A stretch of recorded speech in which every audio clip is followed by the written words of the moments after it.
Hey, all you cinephiles out there, welcome back to another episode of PODIO Commentary. I'm your host, Matt Jarbo, and today we're going to be talking about one of my all-time absolute favorite movies, District 9.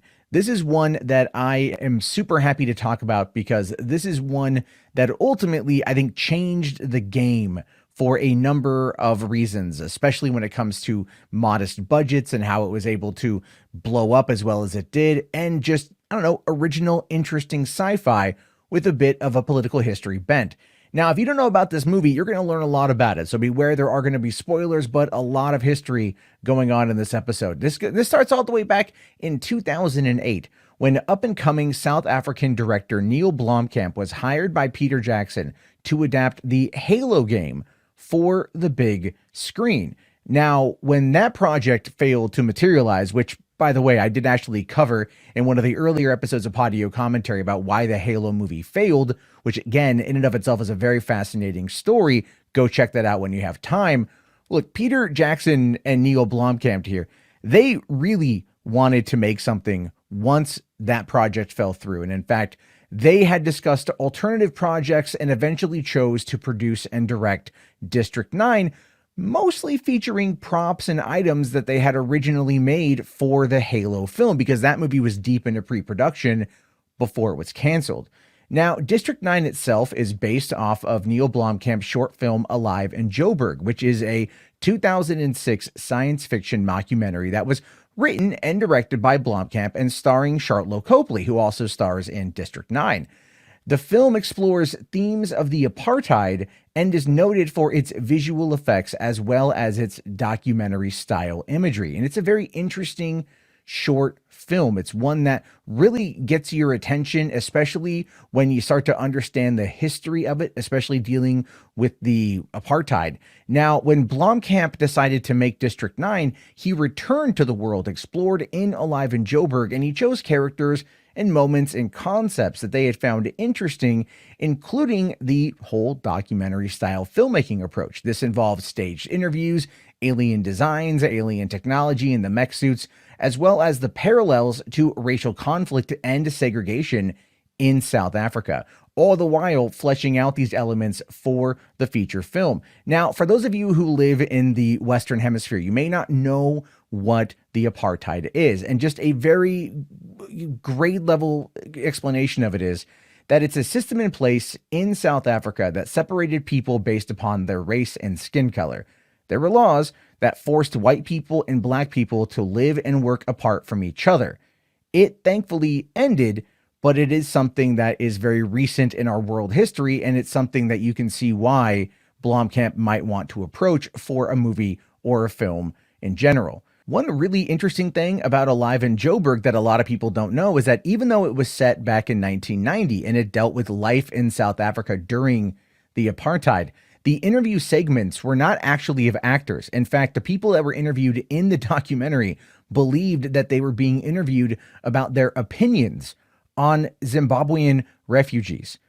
So there's, people were effectively being asked their opinions about refugees, and the hostility and just anger that you could see in some of their responses was actually real, which very much lent itself to the validity of this whole situation, this whole movie. Anyway, in an interview with IO9 back in the day, Blomkamp actually confirmed all this by saying that he was asking black South Africans about Nigerians and Zimbabweans. That's actually where the idea came from, was there were aliens living in South Africa. I asked, what do you feel about Zimbabwean Africans living here?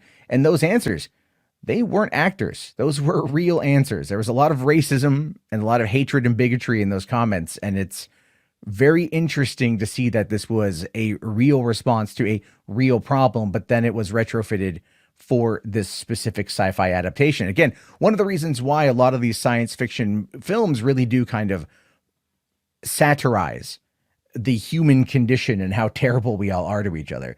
Now, when it came to the movie itself, Blomkamp wanted this to be seen as an original movie, an original piece, but he did cite influences from the 80s that were like basically hardcore science fiction films like Alien, Aliens, The Terminator, Terminator 2, Predator, and RoboCop. He wanted the vibe of those movies without really feeling glossy or slick, which is why he wanted to work with the documentary handheld style approach, because at no point would that come across looking like a very kind of slickly made science fiction movie. Now, the prawns were a very interesting choice when designing them because he wanted the aliens to maintain both humane and barbaric features in the design of these creatures. According to Terri Tatchell, who was Blomkamp's writing partner and his wife, by the way, she says that these prawns, they're not appealing, they are not cute, and they don't tug at our heartstrings. Neill went for a scary, hard, warrior-looking alien, which is much more of a challenge. The look of the alien with its exoskeleton crustacean hybrid and crab-like shells was meant to initially evoke a sense of disgust from the viewers, but as the story progresses, the audience was meant to sympathize with these creatures who had such human emotions and characteristics.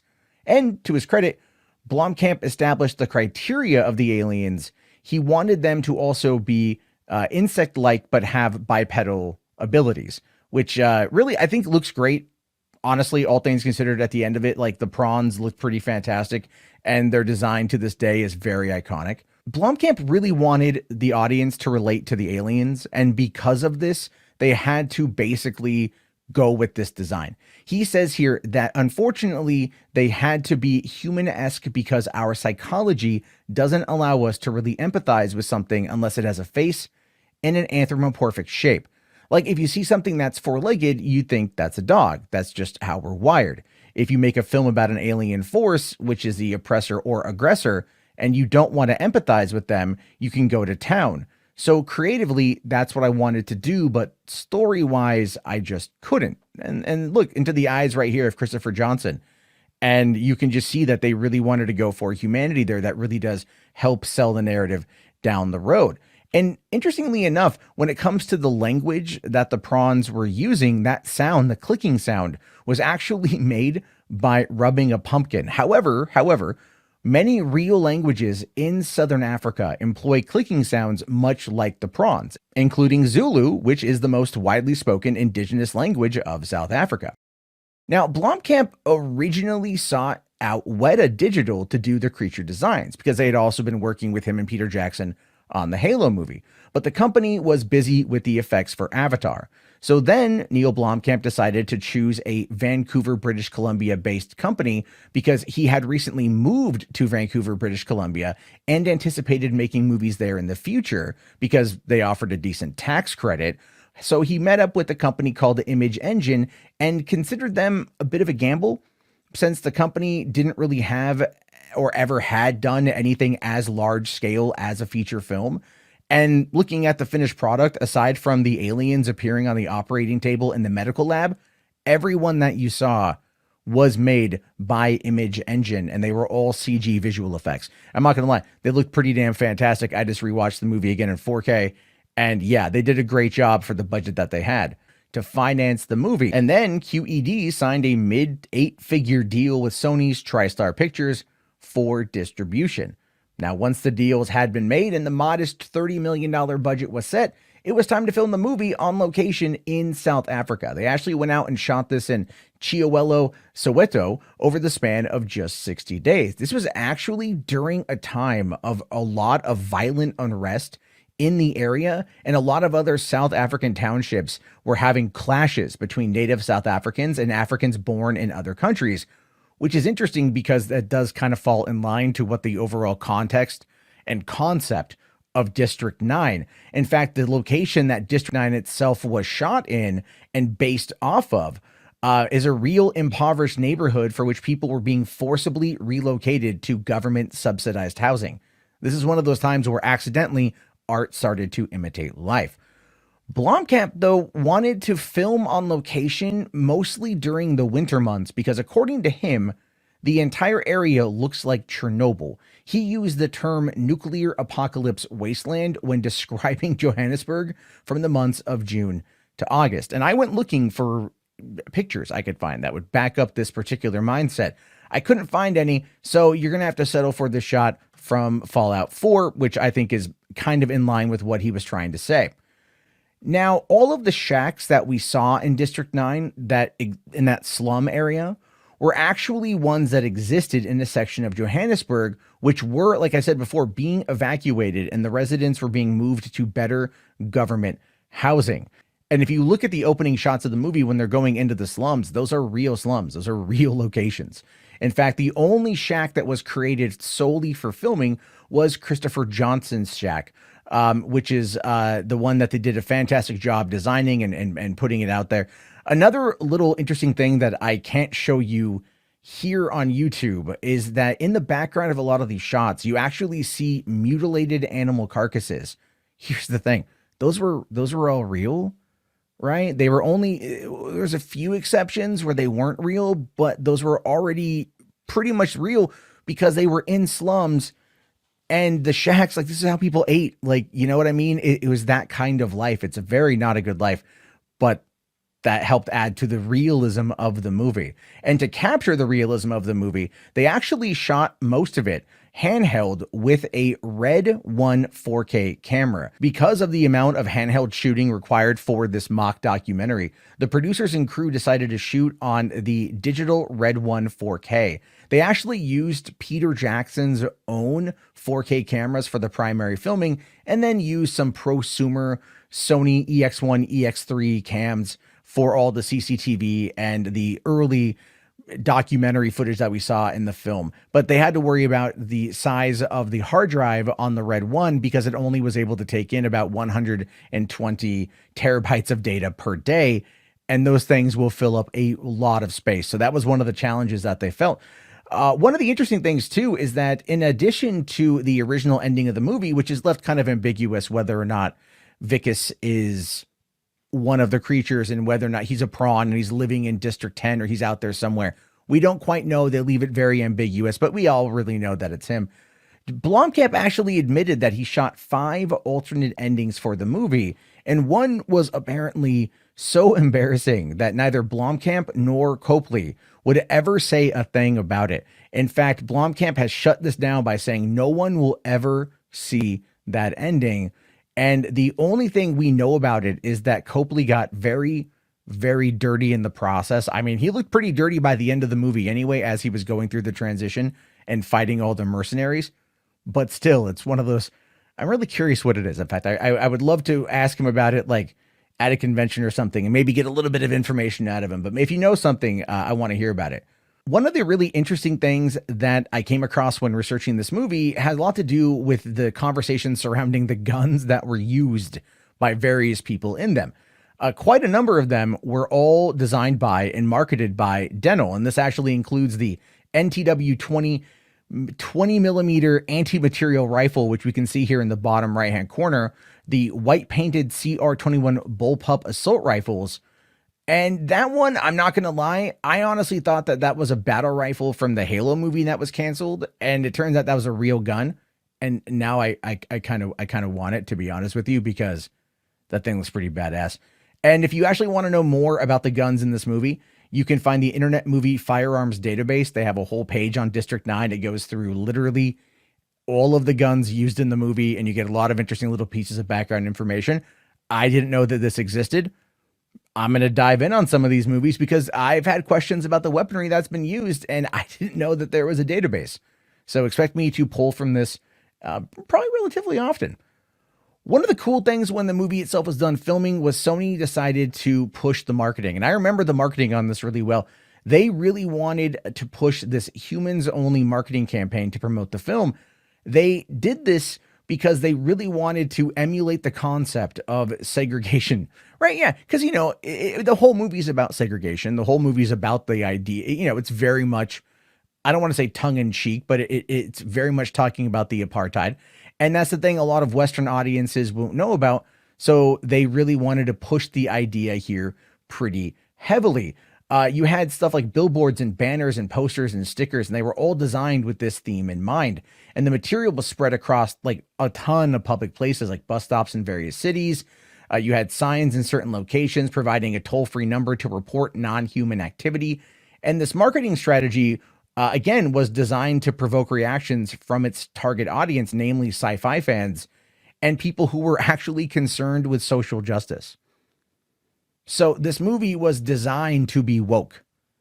Surprisingly, I didn't really view. I mean, looking back on it now and looking at that from that context, I get it. But at the same time, I'm like, I mean, all right, I get what they're trying to go for here, and I don't really view that as being woke. But in the, I guess you could say, the current modern age, anything with a social justice bent is going to clearly be, talked about. But this is the reason why there was the obvious use of fake propaganda promoting segregation, because that was what they were trying to sell. So now the movie's been marketed, the movie's been put out there, and it's gone out to 3,048 theaters in Canada and the United States on August 14th, 2009. And I remember going out first day, first showing to see this movie with my friends because we were absolutely ecstatic to see what was going to be coming out of it. And it actually did fantastic. It ranked in the opening weekend with $37.4 million. Now, this wasn't as good as they would have liked, I think, but opening up against kind of other sci-fi films, it did slightly less than Cloverfield in 2008, and then also 1997's Starship Troopers. The audience demographic for District 4, at this point, we know, was 64% male and 57% people 25 years or older. And I think since then, it has definitely found a much larger fan base. But this is what it was back in 2009 when the movie opened. But what about the critics? Well, Rotten Tomatoes actually gave the movie a very positive review, 90% based off of the 314 reviews, with an average score of about 7.8 out of 10. The website did state here that the general consensus was that technically brilliant and emotionally wrenching, District 9 has action, imagination, and all the elements of a thoroughly entertaining science fiction classic. Metacritic, on the other hand, only gave the film 81 out of 36 reviews, but it did indicate universal acclaim. One of the people that did provide some of that universal acclaim was, in fact, Roger Ebert, who did give it a 3 out of 4 in an interview. And this is what he says about it. This is how he praised it. He says, giving us aliens to remind us not everyone who comes in a spaceship needs to be angelic, octopod, or stainless steel. But he did go on to say here that the third act is a bit disappointing, involving a standard shootout action. No attempt is made to resolve the situation. And if that's a happy ending, I've seen happier. Despite its creativity, the film remains space opera and avoids the higher realms of science fiction, which he is accurate on. And I just, when I read this, I thought to myself, man, I really miss Roger Ebert. I would love to see his take on the movies these days, as I do feel film criticism has never been as good since it was when he was still at the top of his game. Now, the movie itself did go on to gross a grand total of $115.6 million in the United States and Canada, with a worldwide total of $210 million against a very modest production budget of $30 million. And documents from the Sony Pictures hack that came out in 2014 did tell us here that the film turned an ultimate profit of $67 million for Sony, which is not bad for a $30 million investment. But there was a little bit of controversy, and this is where it gets a little bit funny because this is actually really true. The movie is banned in Nigeria because of the depiction of the Nigerian criminals.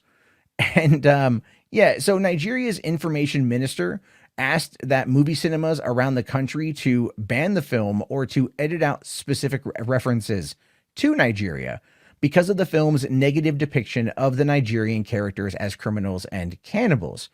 Letters of complaint were also sent to the producer and distributor of the film demanding an apology. And the information minister also said that the gang leader is almost identical in spelling and pronunciation to the surname of former President Olusegun Obasanjo. I'm mispronouncing that, I apologize. The film was, in fact, later banned in Nigeria, and the Nigerian Film and Video Censors Board was asked to prevent cinemas from showing it and to also confiscate it. So this movie pissed off Nigeria to the point of where it's banned and it's confiscated. I don't know if that still stands to this point in time, but I've always found this little piece of information to be fascinating because in the original Alive in Joburg short film, he was asking about Zimbabwean and Nigerian refugees, and he made them the bad guy of kind of both, if you think about it. So I'm kind of curious on that.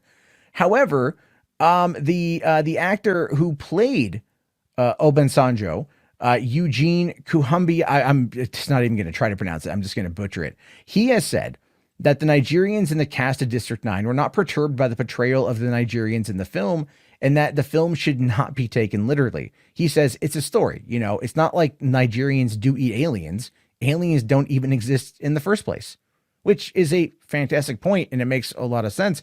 This actually happened in Temple of Doom when you had a lot of people depicting it as being very racist towards Indians. And the actor who played Mola Ram came out and was all like, it's a movie, shut the F up, essentially. I'm paraphrasing, but when I get to covering Temple of Doom, we'll dive more into that particular subject. The movie did go on, though, to get discussed a little bit later from David Sirota in an article on Salon.com back in 2013 concerning the white savior narrative in the movie. David cites Alexandra Heller-Nicholas, who discusses Vickus's self-identity in District 9 as problematic due to him being a white man and the hero of the film. Nicholas argues that a white savior disempowers the film's allegory to apartheid that comments on the corruption of the South African government, as well as the discrimination Black South Africans dealt with during and post-apartheid. Making Vickus the white savior backtracks from the main message of District 9, which is to show the audience the detrimental effects of colonialism brought by the Western world. Another point that Nichols makes is that District 9 is a stereotypical white savior film. She does state that the plot is about a white man working for the government who has roots in the South Africa's apartheid culture and voluntarily joining the victims of apartheid. In this case, instead of black people, it's prawns. And I don't really think she's wrong on that one. She makes a good point, but I still think it's like you can only take it so far. And what we got was probably better than, I think, an alternative. So I get it. And thinking about it like that now, all these years later, you can see that. But again, it doesn't take away my personal enjoyment of the movie. That might alter yours. And if it does, I definitely want to hear about it. But the movie did quite well, actually, in regards to its accolades. It received 4 Academy Award nominations, one for Best Motion Picture of the Year, Best Writing, Best Adapted Screenplay, Best Achievement in Film Editing, and Best Achievement in Visual Effects. Sadly, it did not win any. And I get it, but at the same time, it's like we're talking about the movie all these years later. Obviously, it's still pretty badass. And it's something that I think should have won, to be honest with you, but that's just my take on it. However, we might get another shot at this because District 10 might be on the horizon. And we first got our little tease of this 2 weeks before the film came out in August of 2009, when Neill Blomkamp hinted that he intended to make a sequel if the film was successful enough. Keep in mind, it was $30 million, made Sony $67 million. It did over 210 million worldwide, never mind all the home video sales. He says that there probably will be. That's all he said on it back in 2009. But in February of 2021 of this year, he revealed on his official Twitter that development was moving ahead on a script for the sequel titled District 10, with Sharlto Copley and Terri Tatchell co-writing the screenplay with him. And since he's got a new movie coming out in just a couple days called Demonic, and he's working now with a new video game company to develop a video game, obviously they are trying to move ahead and get the sequel made. And I think that's going to be awesome. I can't wait to see what they do with this. And as always, I want to hear your thoughts about this. Thank you very much for listening to this episode of PODIO Commentary. If you guys have a suggestion for future episodes, please let me know. You guys can leave them in the comment section here on YouTube. If you are listening to this on Apple Podcasts or Spotify, please leave a like, please leave a review. I'll be back next week with another episode. Have yourself a great day. Thank you again, and peace out.